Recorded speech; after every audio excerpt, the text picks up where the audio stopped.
at Texas State. You allegedly took some information, looked some information up on criminal database that was not related to your work. As a result, from a little bit of written evidence I've seen, you were reprimanded, basically, by your boss, as far as I can tell. The police chief, who was the police chief at Texas State at the time, I'm going to read a couple paragraphs from the letter. This is from Ralph Meyer, who was a police chief, head of the police department at Texas State.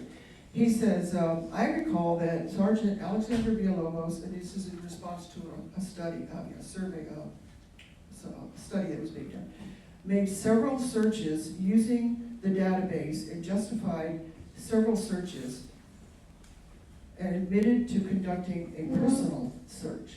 As a result, I recommended an informal verbal counseling with no further action. I further directed that this not be made part of his personnel file. There was never a question of Alexander Villalobos' integrity or honesty throughout this inquiry.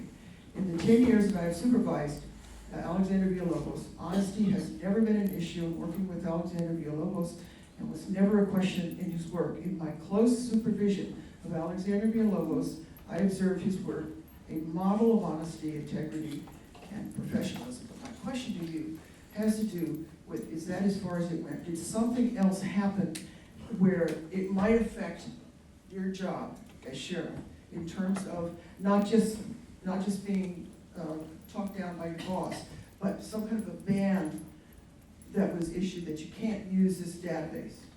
No, never was there a formal investigation. Never was there a ban of being able to use resources. As a matter of fact, I've never been less than